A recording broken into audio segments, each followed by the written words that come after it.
Hello, everybody. Welcome to the Tribal Council podcast, where on this podcast, Survivor represents our life, and when it is canceled, so are we. My name is Ethan Kronk, and I'm joined by my co-hosts, Connor Boudreau and Jessica Schritter, and today we will be talking about Episode 2 of Survivor Season 50. So, as always, we'll be going through the players in the order that I have them listed, from least to most likely to win. And before we begin, I just want to get out of the way that I believe 5 players this episode received 0 confessionals. So we're kind of going to rush a little bit through those players because there isn't really much to say, if anything, for some of them. But first, we will talk about the third boot of Survivor Season 50, Savannah Louie. Now, do either of you want to get us started on Savannah? Sure. I honestly don't really mind that she went home. I guess I'll say she recently won. I feel like the way that she played her last game in season 49. I don't know. Like, I don't have the words or anything to exactly explain it, but I feel like the way that she played the game before just was not going to work this time around, and I feel like it was too short of time, and I didn't really get any feeling that she was going to attempt to play differently. I'll add on to that and say I don't think that the way that Savannah played season 49 would work on like 9 out of 10 seasons. Yeah, that's what I was thinking in general. Like, I think she's one of the less satisfying winners, I guess I would say. Yeah, I mean, I enjoyed seeing her win on season 49, but I do think her game was left something to be desired, particularly her social game, the way that she sort of interacted with players outside of her alliance. On this season, though, she came in with a big target on her back. I think she was kind of a dead woman walking. I don't think she ever really stood too much of a chance being on season 49, having nobody know who she is, and then also being a winner. And then just to put the icing on the cake, she lies about getting an advantage at the journey, which I thought was kind of a bad move. I feel like you get a block of out one of the least powerful advantages in the game. It's better to tell people that you got a fairly weak advantage rather than lie to them that you got nothing when they're probably not going to believe you and probably going to assume that whatever you did get is more powerful than it actually is. But outside of that, I don't think she played this season terribly by any means, but she was going into kind of an impossible situation and then didn't necessarily handle certain situations the greatest, so she was kind of destined for a low placement on this season. Before we move on, Connor, do you have anything to say about Savannah? Yeah, in terms of gameplay, I don't know if there's much I can add. I do agree with you that there was circumstantially players that are returning back-to-back seasons, not knowing what they're going to be like, makes it significantly harder to assume they're going to do well, especially when they played really well their first time or placed really highly. And a lot of players prone to make the same mistakes over and over when they do end up in that situation. I find Savannah kind of opens up a little bit and just doesn't really have the avenue to really make a difference in that situation, and doesn't exactly, I would say, fall into the same trap, but ultimately the cards were never in her favor to do well in this season, and it was nice to see her have somewhat of an emotionally, I guess, resounding send-off. She didn't go out in a way where it was like, predictable. I know when we were watching the episode, we kind of thought it was going to be between, Ozzy or Joe. Based off of what Christian said at the end, I was like, okay, I think it's going to be Joe that gets booted here. And it makes sense that it wasn't. But it was nice to see her have her moment, to finally go out, and yeah, she now has a tour snuffed. Yep. And moving on, we talk about one of those. Well, we're going to talk about all 5 of the players who got 0 confessionals, so we'll kind of skim through them a little bit. Angelina might have gotten like a tiny bit of content, something about the way that Kyle went home last episode. Obviously, she didn't get any confessionals. She also has the negative content from Q calling her lazy. So I just don't really see any upside for Angelina. She does have that one negative factor as well. So for that reason, I have her at the bottom of my list. But any quick remarks on Angelina before we move on? I don't know. I don't think she's all that impressive of a player. The only reason why I wanted to see anything from her on the season is because she was a bit of a character. Ooh, don't say in that. her original season. Don't say that. She'll get mad. What is she going to do? Bomb my house? She got mad at Christian on social media for saying that in the preseason that she was brought back for the fact that she brought drama on David versus Goliath.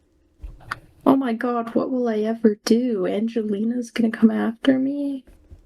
I know. No. I better... I don't know. I better start preparing my house for the apocalypse or something. It was just a little bit of silly internet drama of Angelina and Savannah getting mad at Christian because he, like, categorized all the Survivor 50 players into, like, narrators, people who bring drama, challenge beasts. And, I'm sorry, but that's what Angelina is.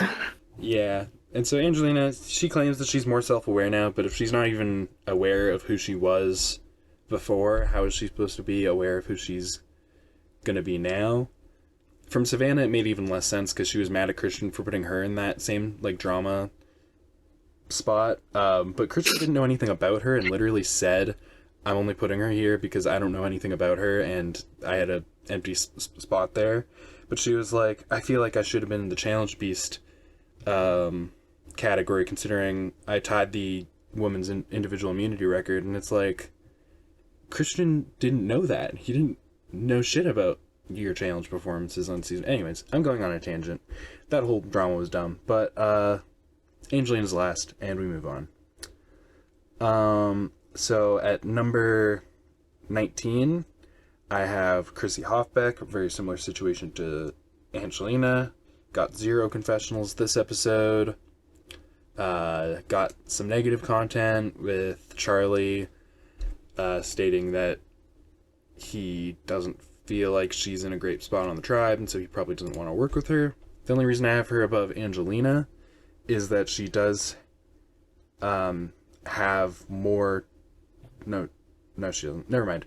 The actual reason was because she is in an alliance with Coach and Jonathan, whereas Angelina isn't in any alliance, so that was really the difference maker there. But any quick comments on Chrissy before we move on? No, I don't personally have a whole lot to say about her. Yeah, you haven't really gotten to know her at all, considering you didn't see her first season. Yeah. And this I guess I can speak to it. Yeah, I can speak to this a little bit. Someone who did watch her first season. She honestly is kind of where you expect her to be without early alliances that are going to help her run the game. She wasn't the best social player and kind of down the stretch just relied on there being bigger targets for a few rounds, I would argue. So the fact that everyone's a big target means that she can't just rely on there being bigger targets every time. And I think that will be something that we could see play into it if that alliance doesn't carry her to the end, which again, I don't think it will. I think this game's going to be too unpredictable for us to assume much of Chrissy, especially given how lackluster content we have. And I don't know. I guess at least she's not lazy for the tribe. I guess. That being said, at number 18, I have Tiffany Nicole Irvin. Again, 0 confessionals. She only has 1 confessional total, which means that she is the only person on this cast who's technically being purpled so far, but she has an alliance with Dee and Camilla. I think that 1 confessional that she got was actually fairly memorable, all things considered. Outside of that, you know, the 1 total confessional is really holding her back from being any higher on this list. So, at number 17, though, no, 16, I have Stephanie LaGrossa Kendrick. Again, she's just the last person here that got 0 confessionals this episode. She did get 6 last episode, which means that she still has a solid amount of total confessionals. And she does have an alliance with, I guess, Genevieve and Colby and Q. Kind of, maybe Rizzo. I don't know. That alliance isn't super clearly defined in my opinion, but she's definitely a part of it. So she ends up being at the top, or not at the top, not quite, of the list of people with 0 confessionals. Actually at the top of that list, I have Camilla, but before we move on to her, do either of you have anything to say about Stephanie?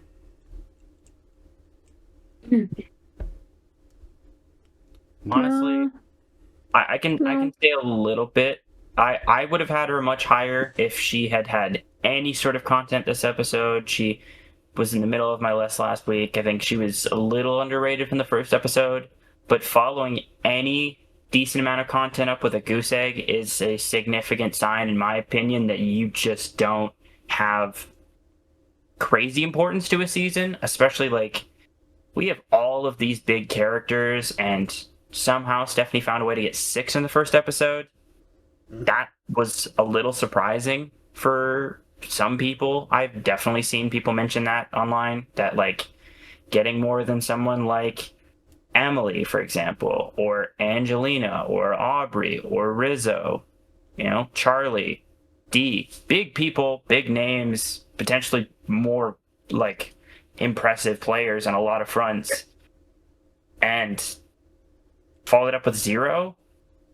There's a lot of people I mentioned that got like 1 or 2, and you can look at that and go, okay, that's something. Yeah. To be in a potentially big alliance that looked like it might have mattered, that has gotten a decent amount of screen time, and her portion of it just 0, not promising to me. No. Definitely not.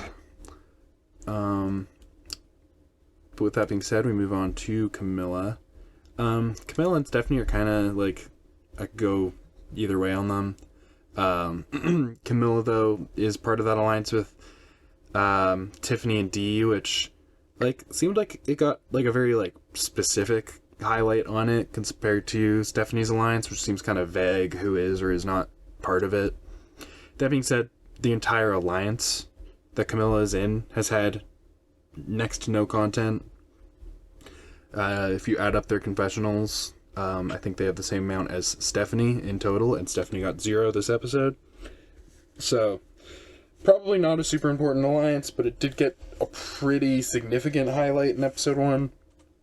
And I just, in general, have more confidence in Camilla doing well than a lot of these other players, which is why I have her at the top of the list as far as players who didn't get any confessionals. But I think we move on to Joe Hunter, who had a very interesting episode this time around. Do either of you want to get us started on talking about Joe? I think he's trying to play pretty much the same game, and with seasoned Survivor players, I don't think that's gonna slide. He's kind of being immature, in my opinion.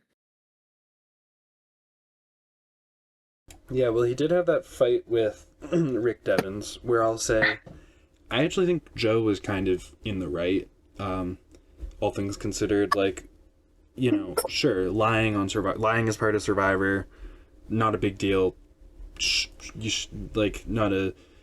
Not something to judge you for from a moral standpoint. But when your ally lies to you on Survivor, you still have every right to be upset about it or to question them on it. It's, I don't know. Rick Devon's acting like Joe, even asking him what him and Savannah were talking about, or like even calling him out on his lie, is like some sort of like, oh, you're not letting me play the game. It's like, people aren't supposed to let you play the game. Like that's not how the game is played. So that, I felt like, Joe was kind of in the right, but then at the same time, the way that Joe handled the situation clearly put pretty much the entire tribe off of him, and it led to Suri attempting to target Joe. A lot of people wound up being pretty sympathetic to that. So clearly, from a game standpoint, Joe did not handle that situation very well at all. And he was kind of mopey about it in the hammock. He needed Dr. Hibiki to rock him like a baby and therapize him or whatever. But all in all, not a good look for Joe. And to be getting this much negative content in episode 2, I don't think is a very good sign. No. And I can add to that. I don't know what you guys have seen of post-game press from any of the players that have been, in Kyle's case, pulled out of the game, but in Savannah and Jenna's case, just things they've talked about. It sounds like what we were shown on screen was a much more tame version of it, and that by the time the Rick and Joe fallout had kind of concluded, there was 6 players on that beach that didn't think they could work with Joe going forward. And I think that's pretty interesting. I think it speaks to a lot of what we saw in Joe's first season, that people that didn't play Joe's way didn't like being in the same environment with him as much. And as people were kind of being targeted for it, you could see they kind of got upset. They got disgruntled. They didn't seem to be enjoying the game as much. And we got a lot less of that person right before their boot, I found. I think Star, I think David, I think Chrissy are good examples of that. They all pointed out how they didn't like how the game was being played, and then they'd point out Joe specifically. I think we're kind of seeing that come into play again here. It's just people not liking how Joe's playing, and they're just not the same type of player. But this time, Joe doesn't have the majority with him. It's fairly kind of split against him. And I mean, I think there's a world where in a swap or in a merge situation, maybe he could salvage a decent placement. But if we're looking at who's going to win this season, I think you can write Joe off completely. Yeah, and honestly, I think Joe is probably the last person on this list who I would write off completely, because we move on to Rizzo Velovic, who also had a very negative episode this time around, though I will say it was offset by a little bit of positivity. Primarily, though, we just get a very long, extended scene, multiple players, mainly Q, talking about how lazy Rizzo is. And then we see Rizzo talk about how, I'm not out here to play camp, I'm not out here to, work hard around camp, I'm here to play the game. And it's like, okay, but... And then immediately we're shown how him doing that is negatively impacting his game. Which I just think is terrible content for Rizzo. The only real nugget of positivity is at the beginning of the episode, he talks about how, he was able to sort of turn people around on him. People seem to like him despite their initial uncertainty about him being a 49 player and everything. That's kind of like supported last episode by Colby coming around on Rizzo, so that could be something that could, maybe play into his story. Maybe he pisses Q off, but Q comes around on him and is like, you know what, I like this Rizzo guy, and I want to work with him, and that we're sort of shown just that be Rizzo's magic, his ability to not be liked at first and then have people like him later on. But that being said, it's just a lot of negative content to get in episode 2.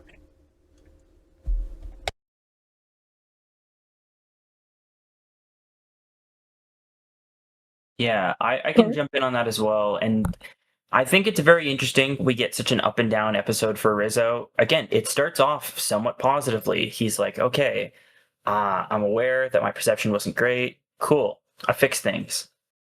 Except he hasn't fully, and there's still multiple people that are kind of unsure about him because of non-game related reasons, really. I mean, just being lazy around camp, that being a potential reason that people don't want to work with you so early in the game could absolutely be one of the worst things you can do. It's such an easy thing to do. Go collect firewood.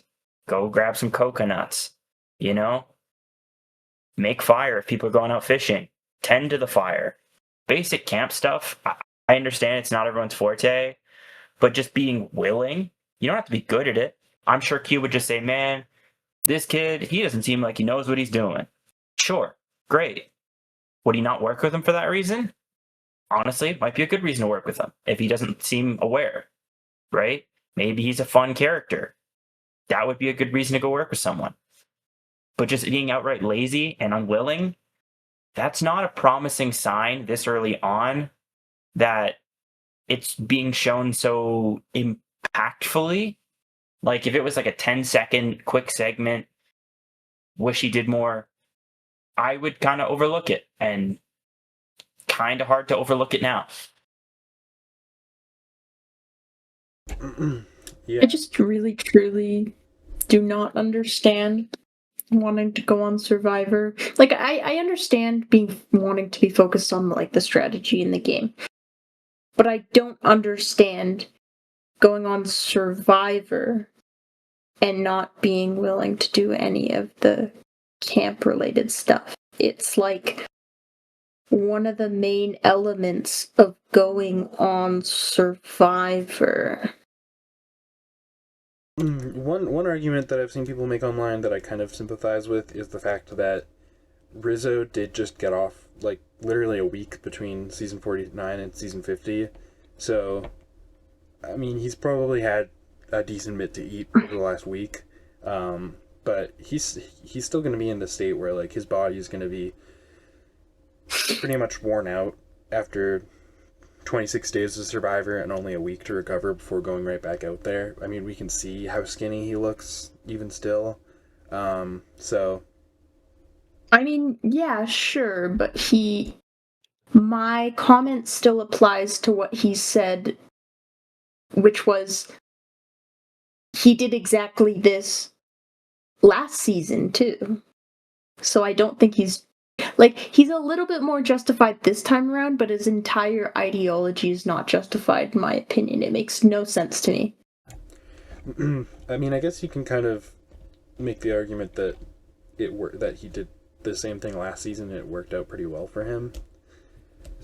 And the other thing is, like, as far as working hard around camp is concerned, a lot of new era players have mentioned that a lot of the work you do around camp is kind of unnecessary. Like, when you see people who are, like, constantly working around camp, they're doing a lot of stuff that on a 26-day season, especially when there's, you know, potentially tribe swap or emerge, just don't need to be done so much, and you end up wasting a lot of your energy that would be better put towards challenges to keep yourself immune, or hell, even for the sake of getting food. A lot of players have said it's more worth it to just save your energy for challenges so you can win rewards, than, you know, be constantly collecting coconuts or, you know, catching these tiny fish that you spend more calories going out trying to catch than you actually earn from eating them. I think it's... Sorry. No, you go. I think it's important to have at least somewhat of a balance. Like, I don't think that they should be constantly doing stuff. But I also don't think that it's okay to be selfish. I guess if I was personally playing the game, if somebody was being selfish in that sense, it would affect my viewpoint of them at the end of the game, and how much I think they even deserve the reward at the end. Yeah, I mean, the only argument I have against that is like if they are putting their all into the actual challenges and helping to earn those rewards, I would think that they still deserve that they still deserve it. But No, I don't. From like a social game standpoint, if it's affecting the way that people view him, then it's still probably not the best way to go about things. So, and from an edit standpoint, the fact that it's been highlighted so much is definitely not a good sign for him.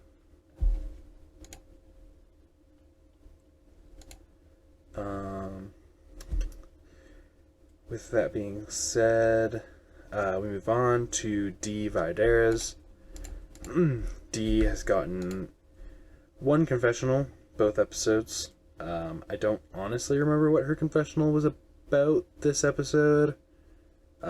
We do know that she is in an alliance. She is the only person in that alliance to not get a zero confessional episode so far. She does have a bit of a target on her back from the sands of things, but I guess I have her a little bit above some of these other players because I could see maybe at a swap is where like her storyline really emerges. The fact that they haven't given her a zero confessional episode when again like I believe 5 people got one this episode is enough to keep her kind of afloat. She doesn't have any super negative content other than people calling her out as a threat, which can also be a good thing from an edit perspective potentially. So I don't feel super confident about D, but I do feel a little bit more confident about her than some of these other players. So that's why I have her here on this list. Anything else to say about D? No, I pretty much agree with what you said. Don't really have much else to add onto it either, personally. Fair enough. I do have 2 quick things. I could be wrong. I want to say I remember Dee's confessional being negative towards Chrissy as well. Not 100% sure, but I want to say it was her saying that she was not enjoying Chrissy's company. Yeah, I don't know. I know that Charlie got something like that. I don't remember that from D, but I also don't remember really much of anything from D this episode, so hard to say. And then, other quick thing, Dee's the last winner standing. It's been 2 episodes, and as crazy as it is, she is the last winner standing already. Yeah, and one of them wasn't even voted out. Yeah, to see them go back to back, that's crazy. Hey, they won back to back. They get voted out back to back. Mm-hmm. Poor Kyle. Anywho, well, actually, yeah, they don't get voted out back to back because Kyle didn't get voted out, like Jessica said. But anyways, moving on, we talk about Charlie Davis. Charlie hasn't gotten a ton of confessionals so far. Hasn't gotten a ton of content really. We don't exactly know where his head is at, aside from the fact that he doesn't want to work with Chrissy, which might be enough.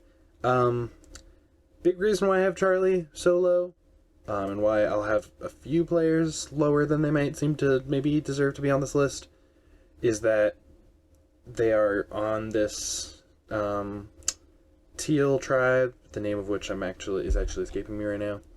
But so far, this Teal tribe has consistently gotten by far the least amount of content.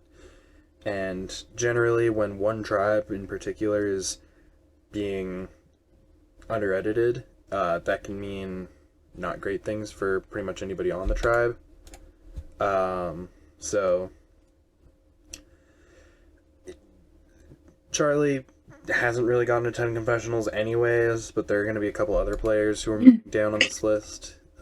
He did get some very important content, and it was him getting Coach's toe ring. See, yeah, and that was episode 1. That's why I had him a little bit higher in after episode 1. We didn't get any more Actually, toe content on it. I mean, Charlie needs more toe content. You heard it here first. I actually don't think That's what determines the real winner. I mean, Jessica, you haven't seen season 45, but that's a really funny statement because What the fuck? What the fuck? because D's winner edit toe content is actually a somewhat significant aspect of it, of how Well, people knew that she was going to win. You've just convinced me to not watch that season. D has a big toe, and that was a significant aspect of her winner's edit. But and I don't need to see it. No, it's on screen for an uncomfortably large amount of time, unless you like feet. I mean, I wouldn't say it's on screen that much. She picks up she pulls like a little shrub out of the ground with her foot and waves it around a little bit. And then there is the challenge where she's standing on like a small surface and talks about how her toes helped her win the challenge. But anyways, I actually have Charlie at the exact same spot. I had him in last episode, but I would say that his moment with Coach last episode is keeping him afloat edit wise, because otherwise he's on the Kahlo tribe, doesn't have a ton of confessionals, doesn't really have any highlighted relationships.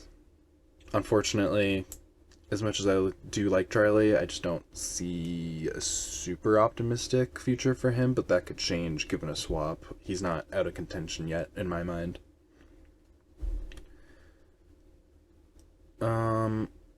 Moving on to Aubrey Bracco. Aubrey, I have significantly higher than I had her last episode. Mainly, she finds an idol. Well, she doesn't find one. She's given an idol, which is just, from a game standpoint, good for her.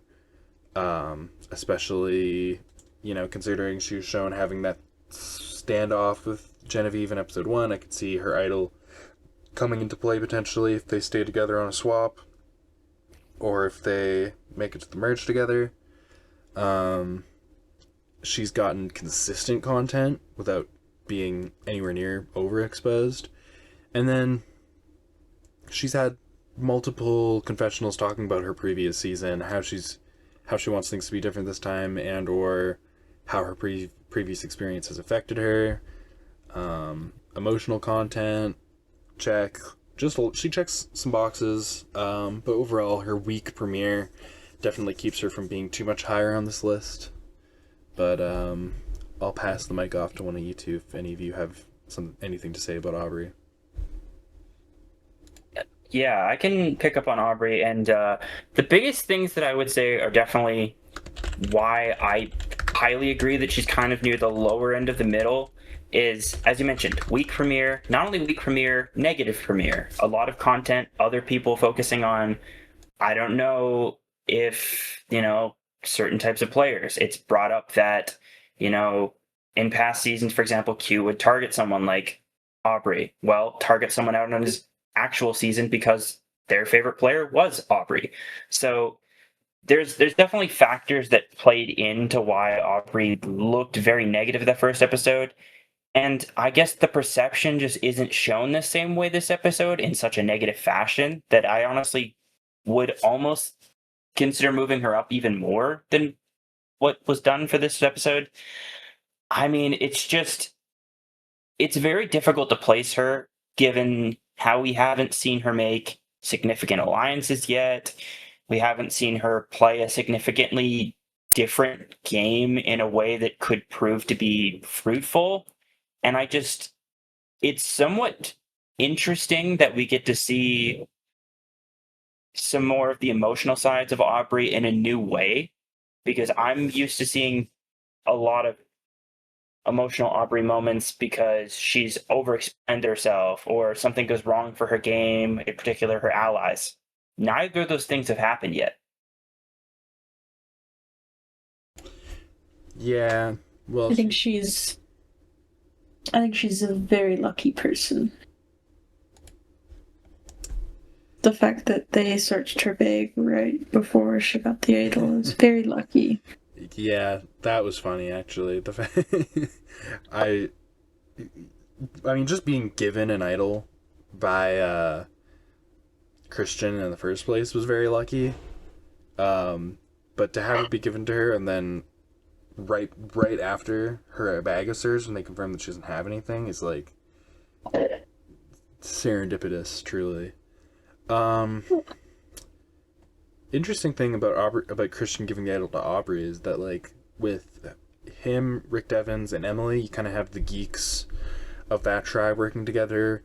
Felt like Christian sort of sent the idol off to another one of the geeks on the season. Maybe this season is going to be dominated by the nerds and the weirdos, and I'd be all for it. And in that case, Aubrey will probably do better than I'm expecting her to, but for now, she's here.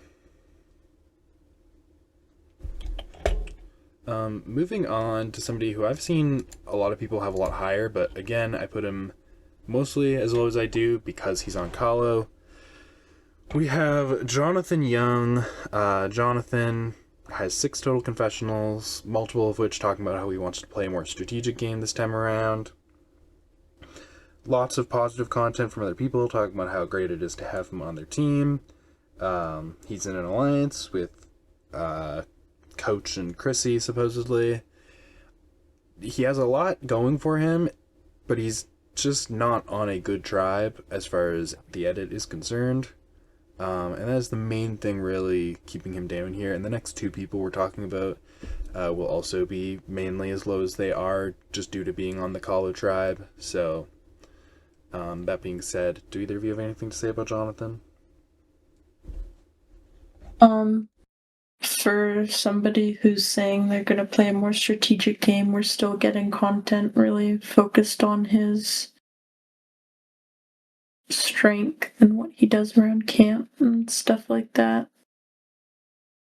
That's just something I noticed. I don't know if it actually means anything, but no, I think that's like a solid observation. I think the main thing that I would say is just as far as strategic content is concerned, I mean, we see him kind of bring up that Dee should be a target since she won her original season, so that's a little bit of a strategic move that he's making. But really, he's on the tribe that hasn't lost anything. Purple Tribe also hasn't lost any of the challenges, but they have at least lost a member. So, Kahlo just hasn't lost anything. They haven't had a real reason to, like, go get deep into the strategy. So the fact that we know he's in an alliance and it's reinforced this episode that he wants to work with Coach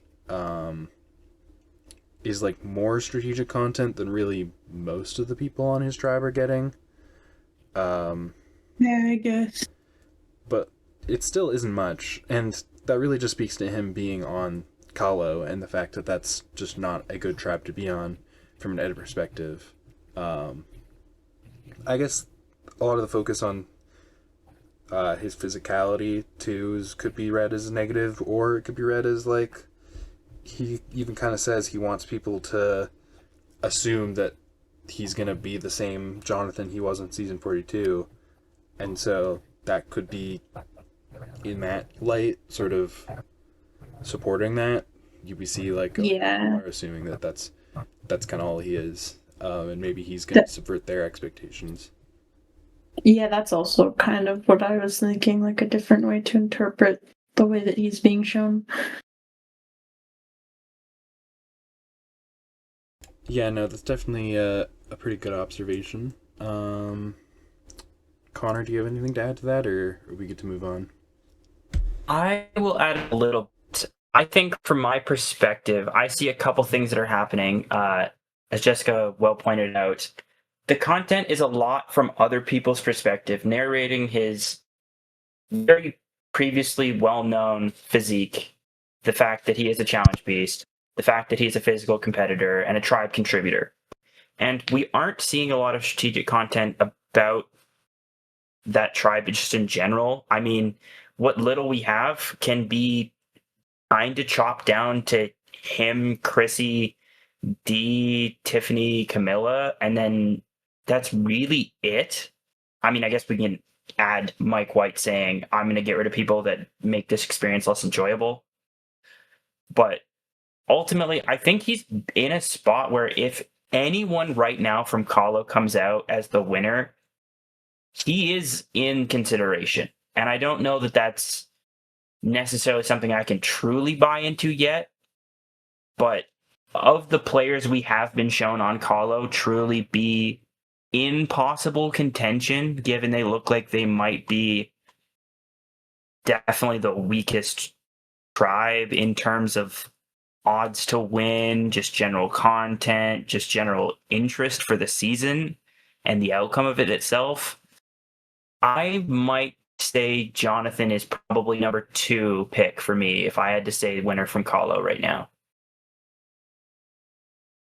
Well, I have him at number 3 because at number 2, I have Mike White. Mike has 8 confessionals, not a ton of strategic content, but he has had some content talking about how he wants to play the game this time around. He's gotten a lot of fun character content. I will say a good amount of his content is focused on other people and just narrating other people's actions, which isn't necessarily always the best sign, but...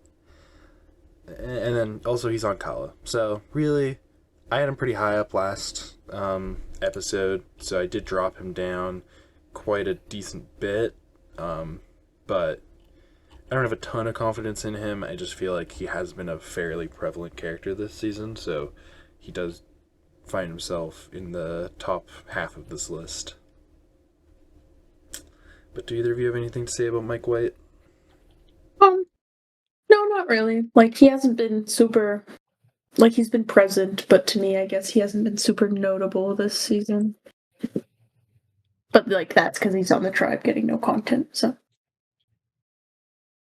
Yeah, I can see that. He just kind of pops in to say something funny and then they move on. In that case, we can move on and talk about Coach Wade.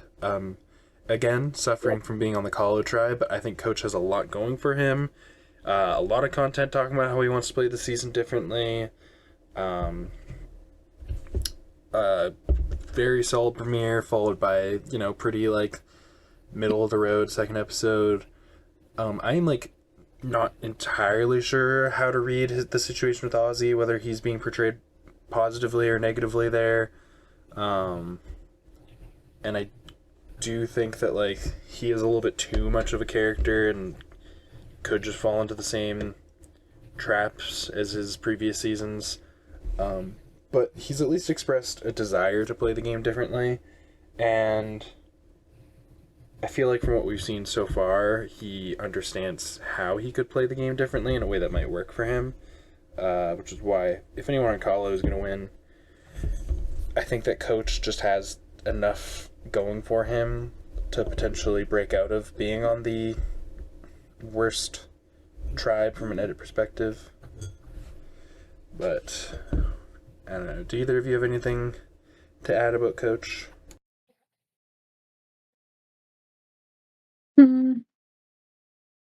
I feel like he's letting Ozzy get to him a little bit, like what Ozzy is saying about him. He has some pretty big reactions, like facial expressions and stuff. And I feel like he should just not. Yeah, that could end. Like, That could end up being his downfall. Sorry, continue. No, that was pretty much all I was gonna say. Yeah, I could see it being his downfall, and maybe he could be lower on this list, I don't know, but I just feel like he's enough of a main character so far, and I just feel like that one bit of him saying, this is Coach 4.0, make no mistake, I'll tell you that from the jump, that just feels like winner content for a returning player season, so... But maybe I'm crazy. What do you think, Connor? How do you feel at this point about Coach? I can kind of back what you're saying in that he said several things that from an edit standpoint, if left in, make it look like he does have, the early obvious signs of a winner. And there has been a few times I find with the last couple seasons where there's some points where the winner might have a negative moment and they show it fairly early, and you're meant to look at it and go, okay, this is why this person, is being thought about as a target, but isn't necessarily going to be voted out of the game for it.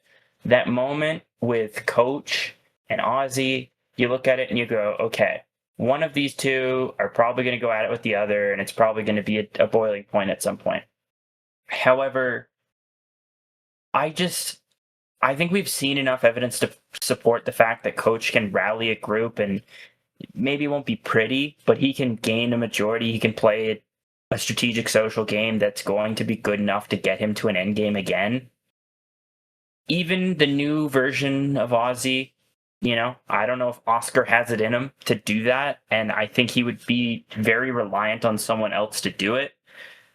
But I trust Coach enough to the point where if I had to put my money on any person from Colo to win the season, likewise, I would put it on him.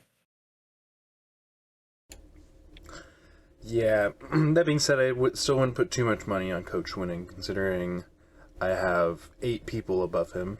So, yeah. We can move on and talk about Q Burdett. Now, Q is as high as he is, mainly because of a lot of Colo people moving down. But really, I feel like this has been a solid couple episodes for Q. We haven't gotten any indication that people don't trust him, even though we know preseason people didn't trust him. So, the fact that supposedly people out there probably do have their reservations about Q and we're not really being shown that, I think is kind of a good sign. He does get, a pretty solid premiere, and then another pretty solid episode this time around. After losing Kyle, he kind of has an emotional moment at the beginning of the episode, which I feel like tends to be a good sign. And yeah, all in all, I feel weirdly, strangely, really good about Q, and the only reason I really have him as low as I do is honestly just that preseason, I couldn't have possibly imagined Q going on to win the game, so, but I don't know, maybe he could be moved up above some of these players that I have here. Do either of you have any thoughts about Q? I'm just waiting to see if he starts pulling any shenanigans. I don't know. I don't know how to word what I want to say. Well, I feel like he reminds me, the way that he acts reminds me of my brother, one of my brothers a little bit. He can put a bit of a cap on the shenanigans and the silly, goofy, haha, but it feels like it's inevitably gonna come to light. As soon as Q starts asking the people on his tribe to play hide and seek, that's when you know it's over. Yep. I also want to say, Q isn't, I was kind of worried about Q leaning too much into his persona from season 46 and, pulling out his, catchphrases every single confessional, big mistake, cancel Christmas, blah, blah, blah. But he's been a pretty, he's still been entertaining. Just the way that Q talks is inherently entertaining in a way. But he hasn't been, pandering as much as I thought he would in confessionals, which is good. 100% is a good thing to say about Q this season. So is that part of the reason why he's so high up on the list? It could be. It could have, the fact that he's not just being portrayed as oh, haha, funny Q, he said the thing, he said cancel Christmas, definitely is a good sign from an Ed perspective. So yeah, it definitely does play a role in why I have him as high up as I do. Anything else to say about Q before we move on? I would say he's not saying the same catchphrases. He's not talking all but to create interesting moments, and yet he still is. I am going to quote, "Man, that girl lazy" for a while, because that's just the way he said it was just funny. And I know it was just him speaking. And that's the beauty of a player like Q. When you have a somewhat reliable social strategic game that could be a big impact. He's physical and enough of a presence in tribe situation that he is going to keep, people wanting to keep him around.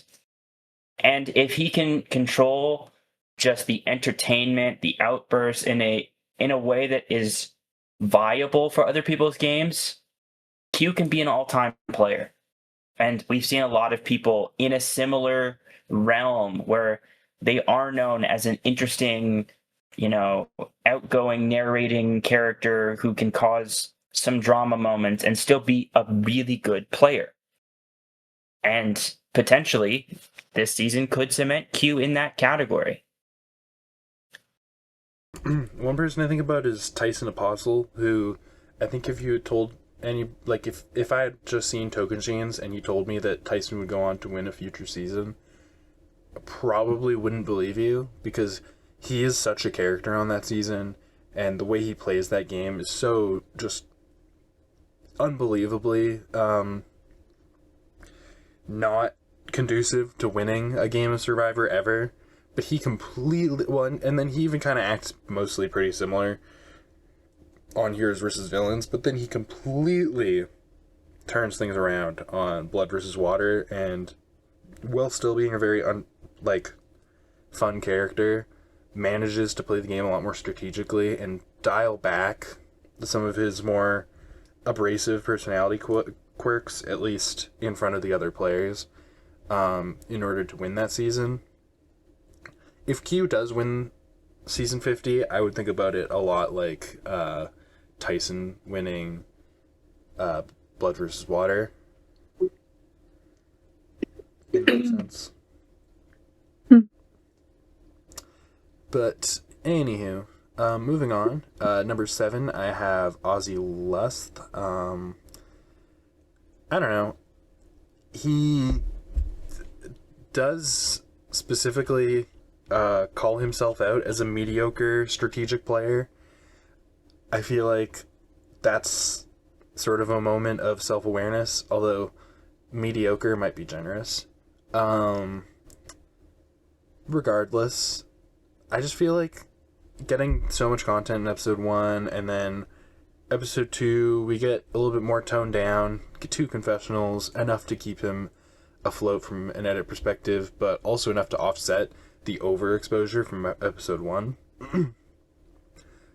He is a target, but he's also holding on to 2 advantages, and has managed to, whether by his own merits or the merits of who he's chosen to align himself with, shake his target both episodes so far.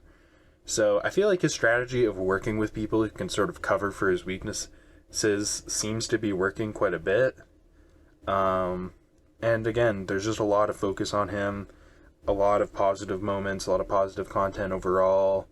He kind of has a rivalry with Coach, which I could see him coming out on top of. So I just feel like there's a lot of good things to say about Ozzy, but the fact that he is relying so heavily on Suri, and also the fact that that alliance has been made so obvious to the other people on their tribe, those are sort of the 2 things keeping him out of the upper echelon of this list for me.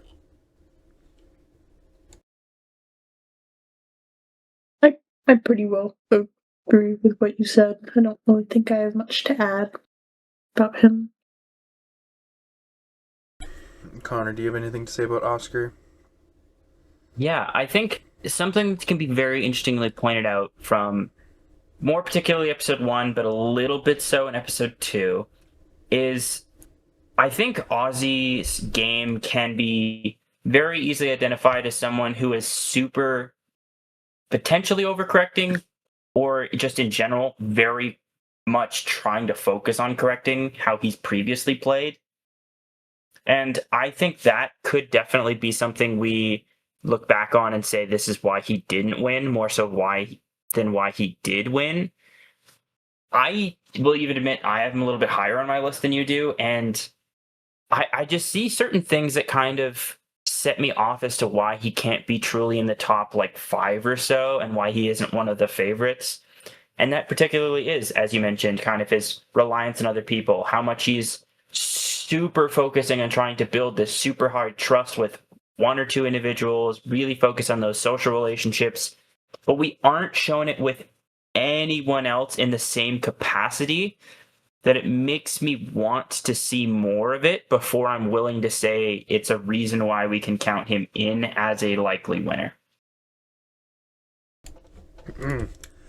For real. That being said, moving on to number 6, I have Emily Flippin. Sort of the third wheel to an alliance of two, which, spoiler alert, well, not really, because I have it on the screen, but will be the top 2 of this list. She's still a pretty, solid contender. I could move her down a little bit just because for the second episode in a row, she brings up Ozzy's name, and this time she's actually pushing it, and it still doesn't go through, which is unfortunate. But we also do see her come around on voting for Savannah at a point in the episode where, well, yes, she does go back to wanting Ozzy out. We at least get that moment of Suri explaining to her why voting out Savannah might make the most sense, and her going, you know what, yeah, I think my mind has changed, I think I want to vote for Savannah. To say, to explain why she ends up voting for Savannah at the end of it all, and kind of soften the blow of her pushing so hard for it to be Ozzy. Aside from that, though, just a really solid premiere. The second episode doesn't give me too much to be concerned about, so I decided to put her here at number 6. Anything quick to add before we move on? Nope. Alright. At number 5, I have Suri Fields, another player who I could potentially move down for a few reasons, but I think this episode we truly got to see just how magical Suri is at this game. The fact that she was able to turn things around and get Savannah taken out, have her target go home when she isn't even technically in a great spot on this tribe, she still gets what she wants.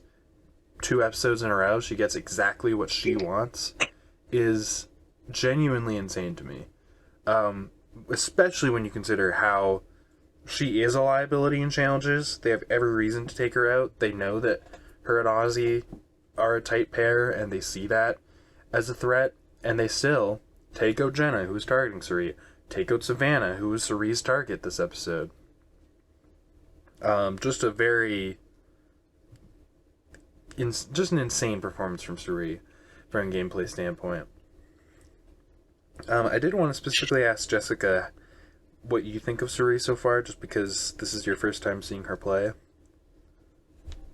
Oh, I was gonna say, she's very good at convincing people of things. She has good rationale, I guess I'd say.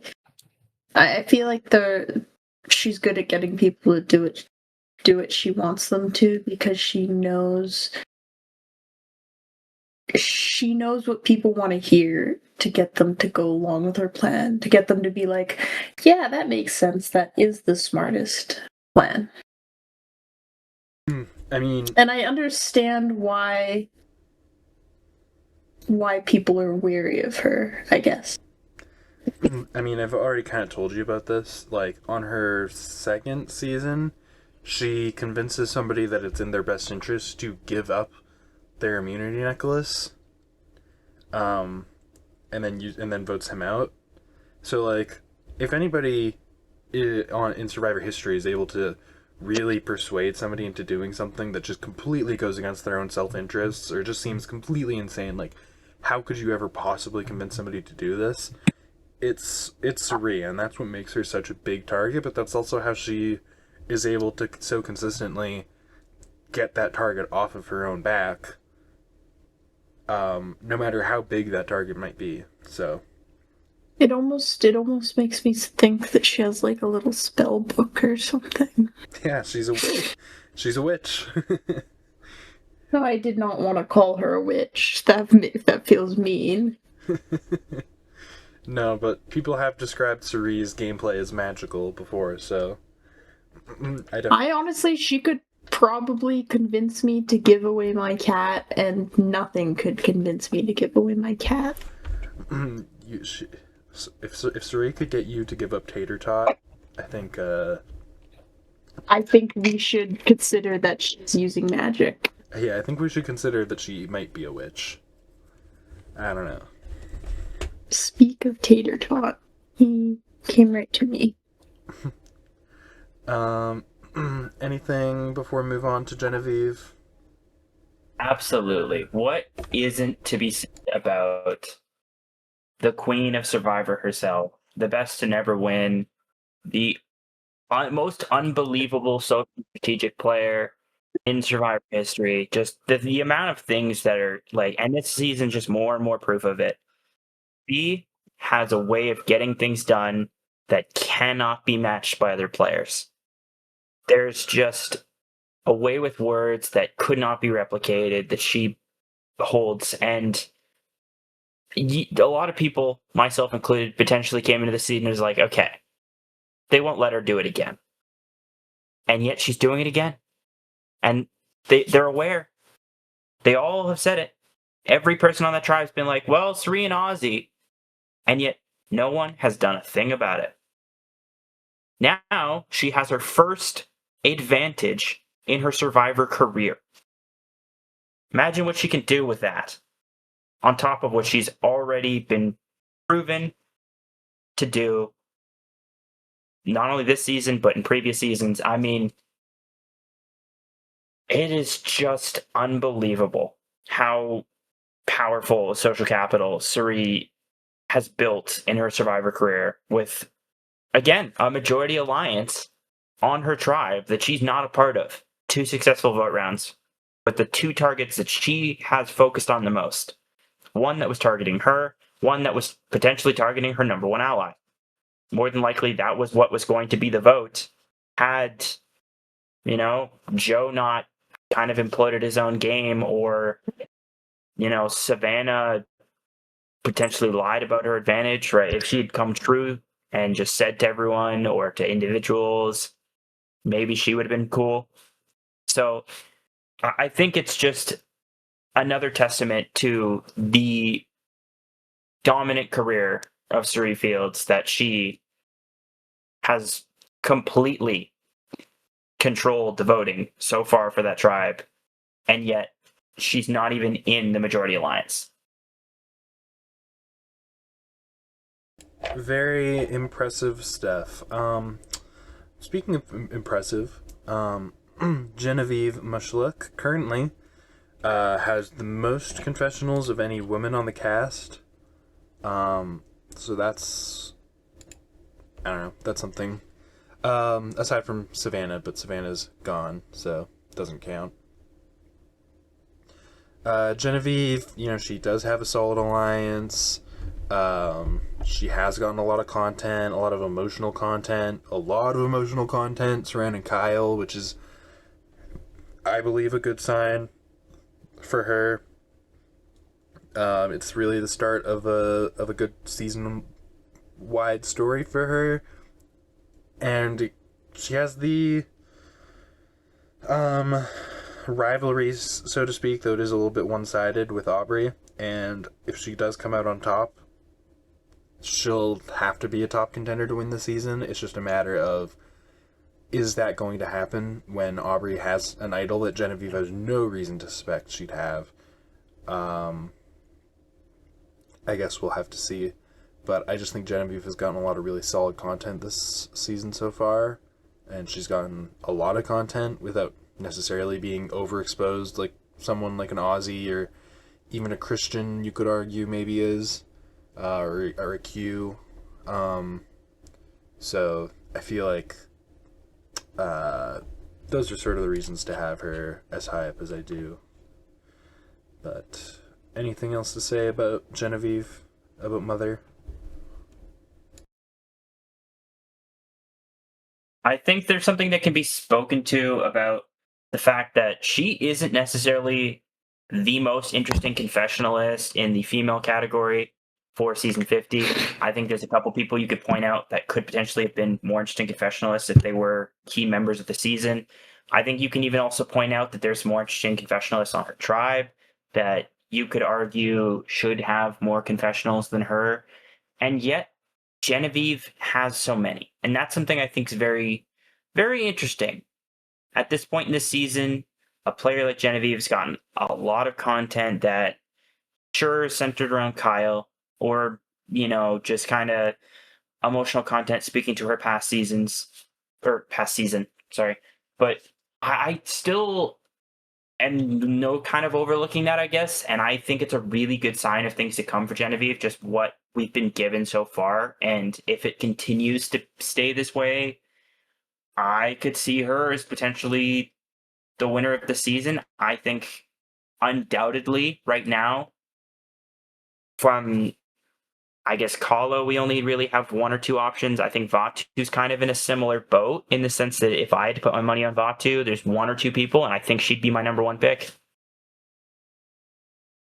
I agree with what Connor said. I think Mother Vive is I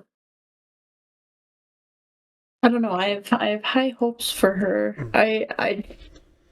Is she mothering? I don't have anything. Yeah, I don't have anything like in particular to point out about her content so far, aside from what you guys have said. I'm getting something from her content that I'm not getting from Aubrey's, and I feel rather confident that she's gonna come out on top in that situation, but I don't have any particular reason why.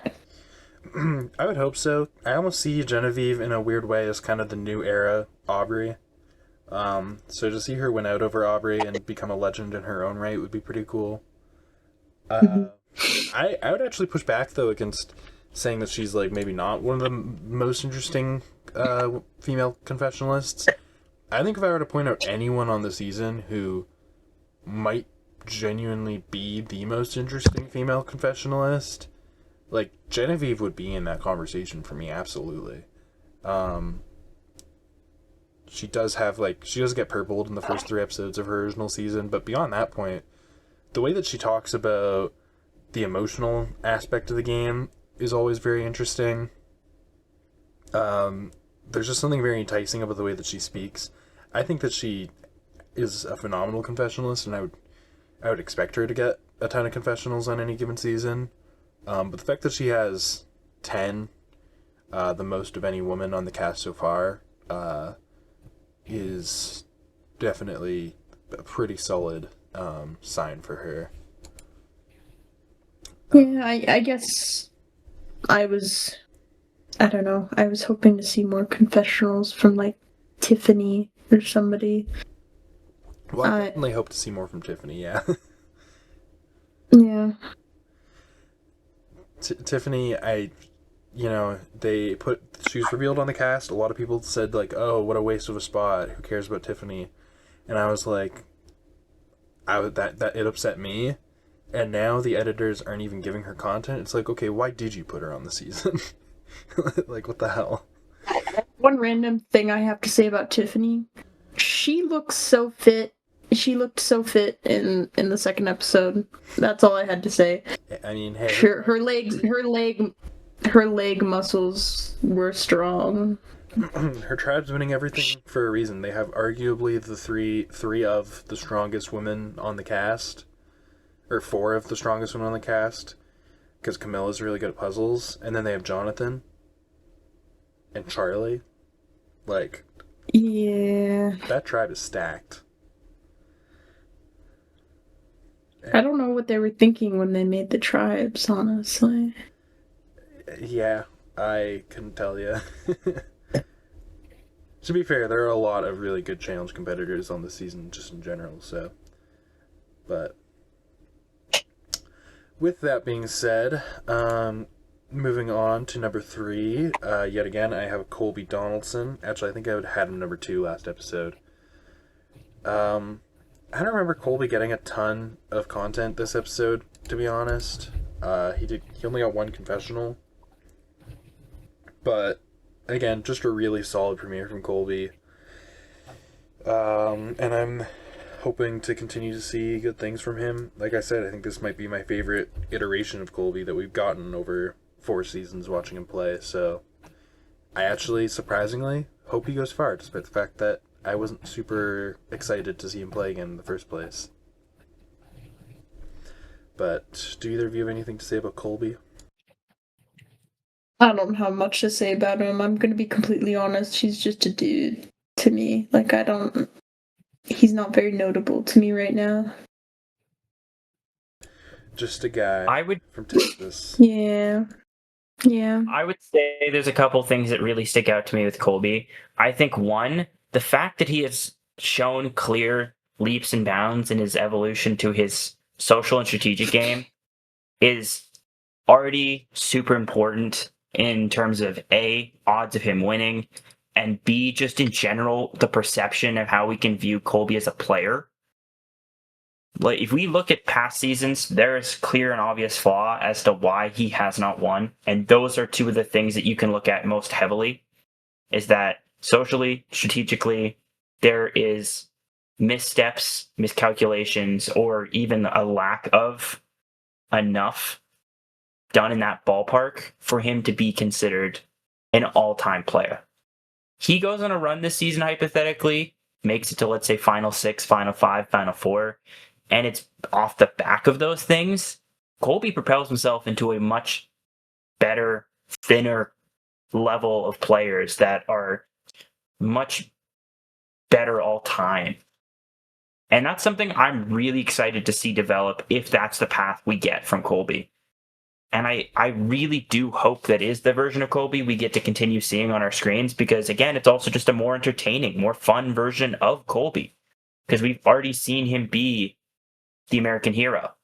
Now can he be an American hero with a, super strategic, super social, and still be somewhat physical? I mean, you look at how he was, like, absolutely tearing through that challenge, dragging the snake, and yeah, Stephanie's no slouch. She was still pulling her weight, but they really focused on how much Colby was gearing through it, which I'd love to see more of Colby in all facets of the game, just be a better version of himself.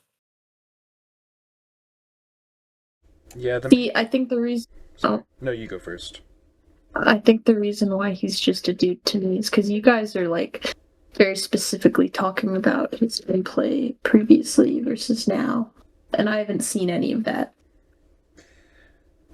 Yeah, I'll give Colby so far potentially the award of most improved from a gameplay perspective. I mean, look, on his original season, which is really the only season of Colby that matters so far, he found himself in a majority with a more strategic player as his number 2.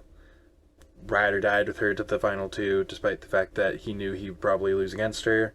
He could have easily won that season had he made one decision differently and just taken Keith to the final 2 instead of Tina. I just don't feel like the strategic aspect of the game was really on his radar on his first season. And then his second season, he gets targeted out by someone who he had a previous relationship with on his first season.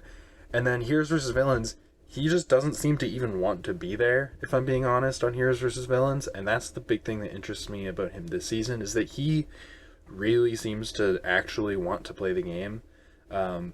Which, aside from on Season 2, where playing the game to him didn't even necessarily mean thinking all that strategically about it, this is kind of the first time we've really gotten to see Colby in that mindset. And I'm interested to see where that goes. But yeah, I could see, if you haven't seen his previous seasons, he's just kind of a 50-year-old man from Texas, and very typical run-of-the-mill dude. But it is kind of fascinating seeing his evolution. 16 years since he last played. So anywho, moving on, talk about Rick Devens. Somewhat of a tumultuous episode for Rick Devens, I'll be honest, but I do still have him here at number 2. Do either of you want to touch on Rick Devens? Yeah, I mean, Rick always finds himself in the center of entertainment I find when he's on the screen. It's going to be more than likely something that you're going to remember, or a moment that's of interest, or something kind of entertaining. And I think this episode you can kind of follow that up. He causes conflict with Joe, not necessarily entirely his fault, entirely Joe's fault. I feel like it's a mix of both, but it kind of is understandably so a negative thing that can impact how people look at it. For the most part, it looks like people kind of hold it as a 100% on Joe thing, and the way we're shown it doesn't necessarily give us that understanding. But from what I've seen post game as well, there's definitely something we spoke to that. That being said, you also get a really interesting moment, Billie Eilish Boomerang Idol. And I will kind of leave a little bit more of that to Christian. It's more relevant to him. But we do get Rick's perspective, where he goes, hey, you still have the wrapping from that, right? I want to make a fake idol. I want to plant it at Tribal, and, whenever we need it or whatever it ends up being, let's use this. Let's make a game move out of it. So again, a very entertaining Rick moment. He decides to make a fake idol. We don't get to see the idol itself on screen, which leads me to believe that it will come back into play at a more crucial moment and potentially be something of high value, high interest down the line. So something to keep an eye on for sure.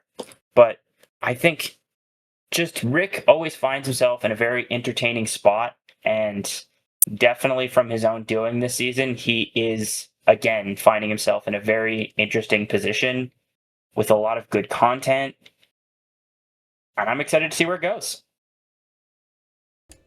I'm excited too. I think. Oh, one thing I just want to touch on before, and then I'll let Jessica speak, is I have no idea where this whole fake idol hidden at tribal council thing is even going. I genuinely don't know what their plan is with that. Yeah. What the I guess what the point is. I'm excited to find out. I'm sure that they have something in mind, or even if they don't, look, they're two incredibly smart people. I'm sure they'll figure out a way to make use of it. But it just seems kind of random to me, and I'm all for it because it's entertaining. Especially Christian falling over at tribal council to create a distraction is fucking awesome. But I genuinely have no idea what the advantage is to hiding that at tribal council, I guess. Yeah, the only thing, the two scenarios that I can think of is they're hoping somebody will find it, which seems a little bit unlikely from where they placed it. Or the way that it was kind of they kind of explained it vaguely is they're going to pretend that they found a clue and then find it in the middle of tribal council and gauge people's reactions to try and determine where the vote is going. That's the only other thing I can possibly think of. Yeah, that second option makes a lot more sense to me than the first one, because there's nothing they didn't have anything to wrap up in the parchment, so it's just a parchment that says Billie Eilish Boomerang Idol. You can send it to somebody on another camp, and then what? The person's gonna talk to a producer, be like, hey, I want to send it to this person. The producer will be like, that's not actually anything, and then they'll be like, what? And so it just, and like you said, where they hit it, I just don't really see anybody randomly picking it up, so. I think that Rick Devens and Christian are going to be the ultimate survivor, Yowie. Oh, I'm very excited. Jessica, I showed her the scene of Christian and Rick Devens forming their alliance from episode 1 because she missed it when she watched the premiere, and she rated it 10 out of 10 wholesome Yowie. But is it going to be doomed Yowie?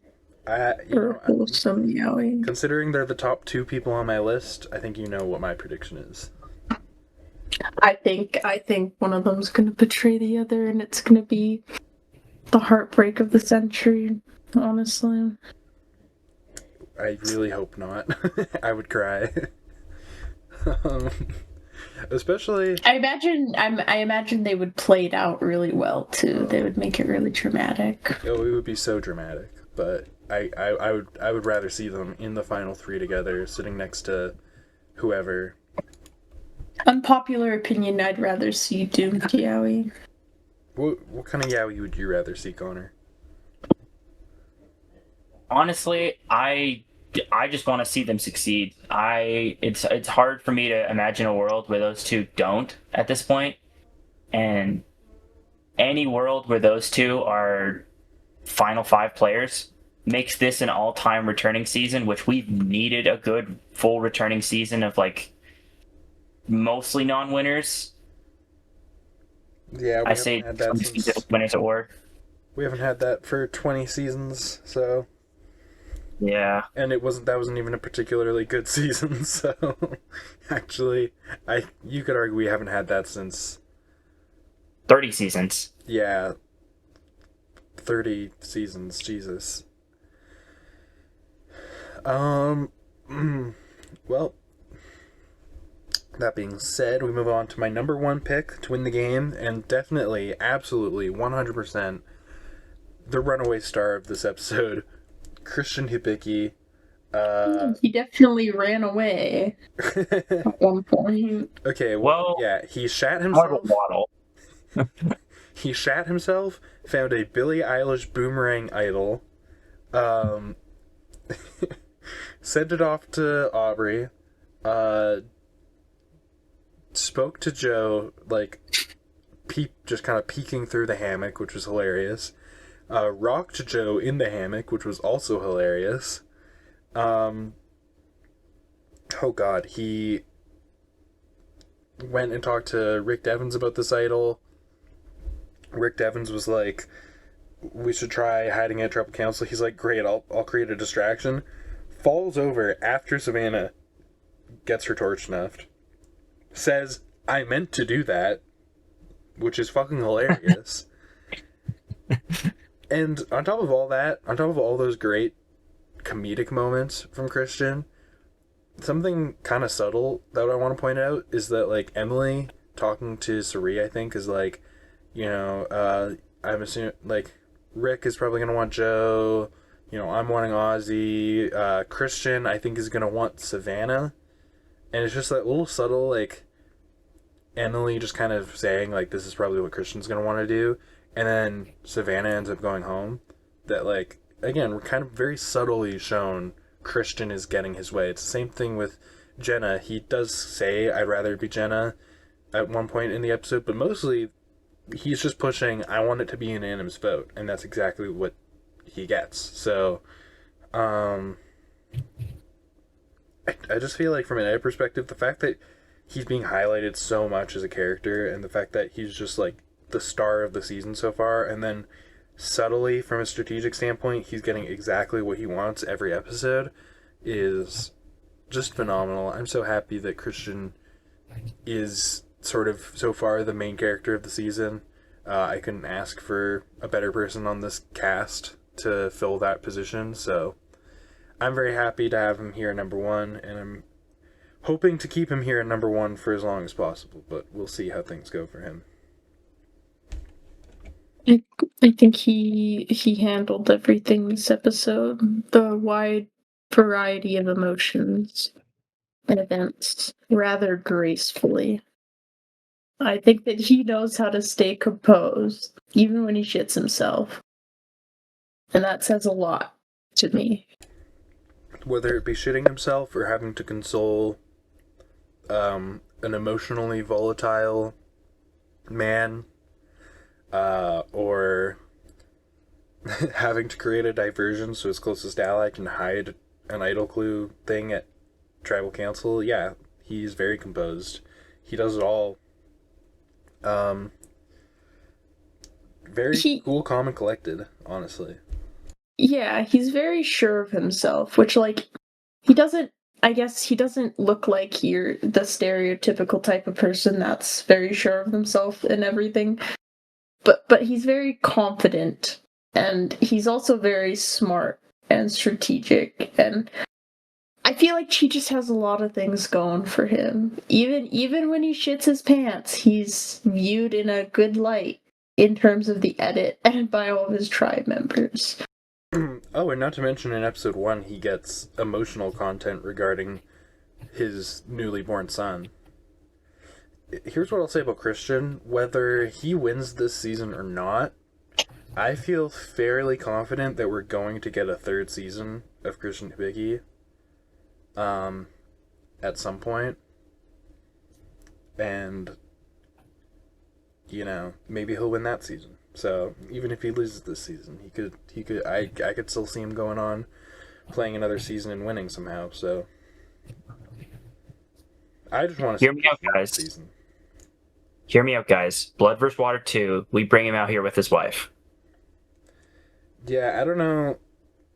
It remains to be seen how interesting of a character on Survivor Emily would be, but I would be against it. I say we give it a shot. We ask her. We ask her. 20 years or we can put his son. Oh my God. We bring him and his child, his newly born child, who won't be newly born 20 years later, obviously, but yeah. Well, I don't know how old Christian is.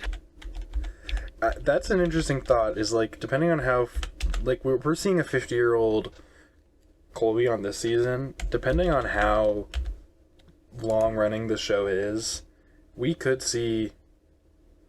Well, we could very easily see a 50-year-old Christian. He's actually 40 years old. I did not realize.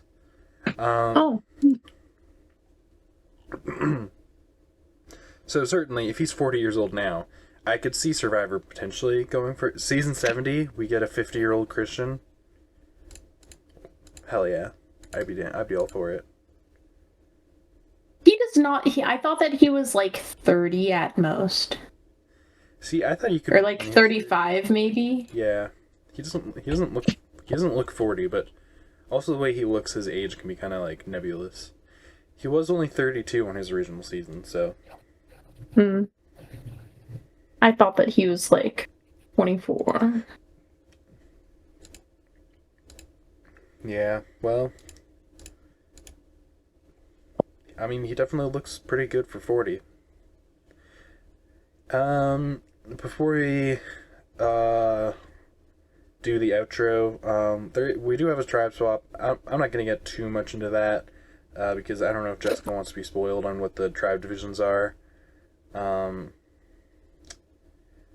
only thing that I will say is that Christian and Rick Devens are being split up in the tribe swap, which to me means that they're pretty much safe until either another tribe swap where they reunite or the merge. I don't think that either of them is going to get voted out without the other person, without being on a tribe with the other person. They've just been highlighted too much as a duo. So expect Christian and Rick to last at least another couple episodes, 100%. I would put money on it. So that's the main comment I have to say about the tribe swap. Yeah, I have a comment that's non-tribe swap related. If anyone else has anything else they want to say first, in particular about that. No. Well, then I'll just break into that. Quick little shout out to both Colby and Coach. They become now the 13th and 12th members, respectfully, of the 100-Day Club in Survivor US history. Given that technically all that had to happen was Coach make it through episode 4, and I believe Colby actually hit this feat during episode 1. If I'm not mistaken, I think he's now at 102 days. So both of them, not only 100-Day Club, but both could easily break themselves into the top 8 days played all time, if not higher.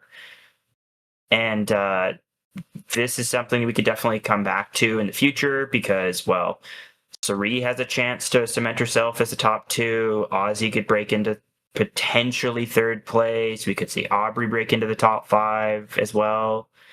And then Colby and Coach get as high as like 7th and 8th, I believe. So maybe even 6th place. I'm not 100% sure where Tyson sits, but yeah, just truly impressive Survivor resumes that they've assembled for themselves. And again, 100+ days on US Survivor is not an easy thing to do.